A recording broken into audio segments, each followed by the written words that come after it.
Bu darsning asosiy maqsadi pentester bo'lish yo'lida nimalar talab qilinishini aniq va real tajriba asosida tushuntirish. Ko'plab kitoblar va konferensiyalar penetration testing texnikalarini o'rgatadi, ammo pentester kasbiga qanday tayyorlanish kerakligi haqida deyarli gapirilmaydi. Aynan shu bo'shliqni to'ldirish uchun bu dars yaratilgan. Pentesting bu faqat hacking emas. Bu texnologiyani tushunish, xavfsizlikni anglash va tizimlarni chuqur bilishni talab qiladigan kasb. Pentester bo'lishdan oldingi haqiqat. Ko'pchilik pentestingni to'g'ridan-to'g'ri hacking o'rganishdan boshlamoqchi bo'ladi, lekin bu katta xato. Pentester bo'lishdan oldin majburiy asoslar mavjud. Boshlanish nuqtasi har kimda har xil.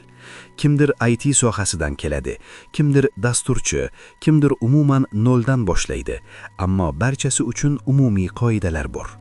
Agar sen tizimni buzmoqchi bo'lsang, avval uni qanday ishlashini bilishing shart. Agar Windows yoki Linux serverga command line orqali kirib, buyruqlarni bilmasang, muvaffaqiyating cheklanadi yoki juda sekinlashadi. Asosiy ko'nikmalar. Pentester hamma texnologiyani bilishi shart emas, lekin asosiy tushunchalar mukammal bo'lishi kerak. Asosiy yo'nalishlar: operatsion tizimlar, networking, information security. Operatsion tizim barcha qurilmalarning yuragi. Kompyuter, server, network qurilmalar, mobil va IoT qurilmalar.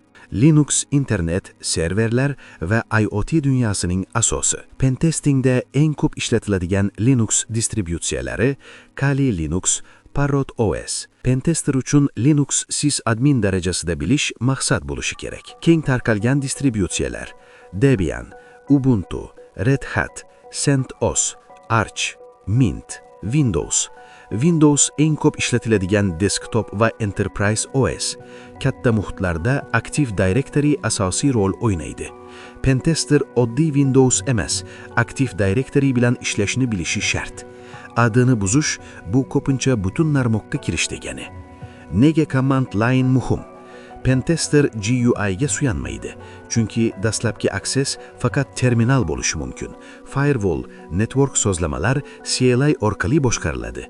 Skriptlar terminaldan ishga tushiriladi. Asosiy tillar: Python, JavaScript, Ruby, PowerShell. Windows uchun juda kuchli. Ko'plab hujumlar aynan noto'g'ri konfiguratsiyalar orqali amalga oshiriladi. Shuning uchun tizimni qanday to'g'ri sozlashni bilish hujumni tushunish demak. Networking. Zamonaviy dunyo bu web, mobil, IoT, cellular networklar. Network eng katta hujum yuzasi. Pentester wired va wireless networklarni, protokollarni, trafikni, network hujumlarini bilishi shart. Information security asoslari. Pentester axborot xavfsizligi jarayonining bir qismi.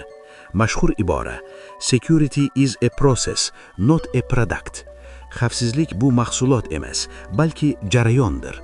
Pentester tizimni tekshiradi, zaifliklarni topadi, keyin Blue Team ularni yapadi, keyin yana test qilinadi. CIA triad eng muhim model. Confidentiality. Ma'lumot faqat ruxsat berilgan odamlar uchun.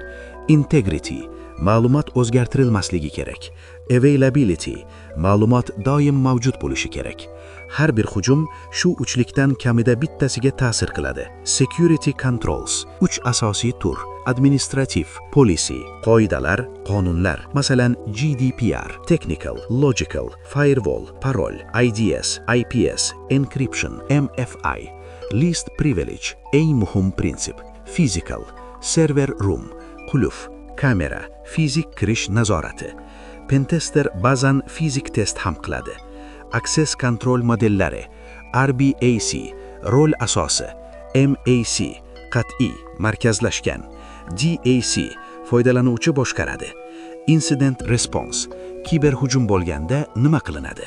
Bozorchilar: preparation, detection and analysis, containment, eradication and recovery, lessons learned.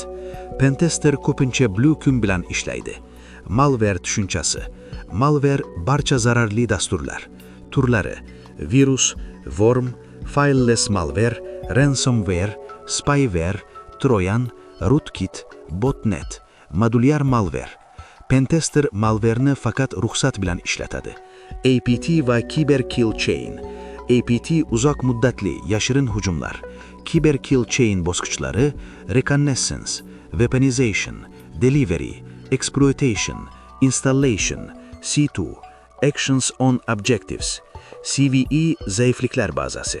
Pentester CVE'larni biladi, ularni exploit qiladi, balki o'zi CVE yozadi. Social engineering va phishing. Eng kuchli zaiflik inson. Phishing, email, SMS, fake website, spear phishing. Aniq targetga. Yakuniy xulosa. Pentester bo'lish tez emas. Oson emas, lekin juda kuchli kasb. Agar asosni to'g'ri qursang, tizimni tushunsang, xavfsizlikni anglasang, keyingi bosqichda real pentesting texnikalariga tayyor bo'lasan. Hammaga rahmat. Keyingi darsda ko'rishguncha. Sizlar bilan Bahriddin _99 bo'ldi.